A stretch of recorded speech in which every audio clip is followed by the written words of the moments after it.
آج جو سب سے خاص بات ہے وہ یہ ہے، اس سے بھی آپ اندازہ کر سکتے ہیں تھنک ٹینک کا، اور یہ بھی اندازہ کر سکتے ہیں کہ پاکستان کے اندر جو صورتحال ہے وہ کس طرف جا رہی ہے۔ وہ ملک ریاض جو پراپرٹی کا یہاں بزنس کا ٹائکون ہے، جس سے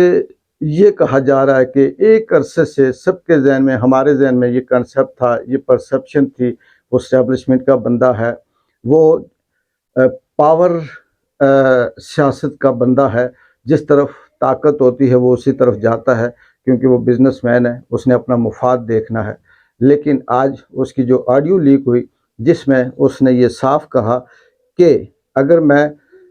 میرے ساتھ کچھ ہوا تو میں اپنی جان دے دوں گا، لیکن اس سے پہلے وہ سارا کچھ کھول کے چلا جاؤں گا، جس کے بعد پھر یہ دودھ کا دودھ اور پانی کا پانی ہو جائے گا۔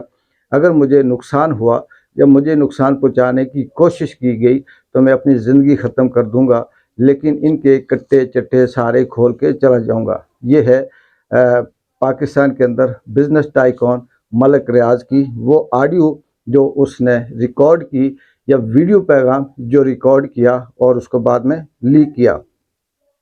اسلامی جمہوریہ پاکستان کی بدقسمتی یہ بھی ہے کہ آج کا دن ایک طرف تو یہ بدنیتی تھی کہ اس میں کوئی ایٹمی ملک بننے کے یا دھماکے کرنے کے حوالے سے کوئی دلچسپی یا محبت یا جذبہ نہیں تھا، صرف عمران خان کے بغض میں تھا۔ لیکن وہ شخص، وہ ہیرو، وہ سائنسدان جس نے محنت کی، جس کے اوپر کیا گزری یہ وہ جانتا ہے، جس کے وقفے وقفے سے آڈیو ویڈیو کلپ جو حامد میر کے ساتھ یا وڑائچ کے ساتھ ریکارڈ ہیں، آپ اسے سن سکتے ہیں۔ ڈاکٹر عبدالقدیر جنہوں نے یہ کہا کہ میں نے زندگی کی سب سے بڑی غلطی یہ کی کہ میں نے اس عوام کے لیے، اس ملک کے عوام کے لیے کام کیا۔ دوسرے لفظوں میں ان کا کہنا یہ تھا کہ میں نے اس ملک کے لیے کام کیا، اور آج ان کا نام کہیں نہیں تھا۔ وہ شخص کس طرح سے زندگی جیا اور پھر اس کے ساتھ کیا ہوا، جیتے جی کس طرح سے اسے بھی ٹریپ کیا گیا اور بلیک میل کر کے اسے بھی ٹی وی پہ معافی منگوائی گئی، مگر اسے کسی نے آج اس کا نام نہیں لیا۔ آج لگا ایسے کہ یہ ایٹم بم نواز شریف نے اس کی بنیاد رکھی، شہباز شریف نے اس ایٹم بم کو بنایا، اور پھر دونوں بھائیوں نے مل کر چاگی کے اندر اس پٹاخے کی طرح اپنے ہاتھوں سے اس ایٹم بم کو پھوڑا، اور آج وہ اس کا 26واں یوم تکبیر منا رہے ہیں۔ پاکستان ایٹمی ملک ہے یا نہیں ہے، اس سے عام آدمی کو کیا فرق پڑتا ہے، یہ آپ عام آدمی سے پوچھیں۔ لیکن دوسری طرف کہ جیسے جیسے وقت گزرتا جا رہا ہے، یہ جو فارم 47 کا ٹولہ ہے، نہ صرف یہ بدنام ہو رہا ہے، بلکہ آنے والی نسل کو وہ کچھ پڑھنے کو، وہ کچھ سمجھنے کو مل رہا ہے جس سے شاید کہ وہ کبھی سوچ بھی نہیں سکتے تھے۔ ایک ہم جیسا بندہ جو ہر وقت ریسرچ بھی کر رہا ہوتا ہے، پڑھ بھی رہا ہوتا ہے، سن بھی رہا ہوتا ہے۔ محمود الرحمن کمیشن جو 1971 کے بعد جیسے بنگلہ دیش الگ ہوا، کمیشن بنایا گیا اس کی تحقیقات، اس کے محرکات کے لیے، اور اس رپورٹ کو جو شائع نہیں ہو سکی، جو غائب کر دی گئی، اور کچھ جو رپورٹ سامنے تھی وہ انڈیا نے لیک کی۔ اور جب سے عمران خان کا یہ ٹویٹ تھا کہ غدار کون ہے، آپ محمود الرحمن کمیشن رپورٹ جو ہے وہ پڑھ لیں، آپ کو سب سمجھ آ جائے گی۔ وہ پڑھی، اور میں نے نہیں بلکہ لاکھوں لوگوں نے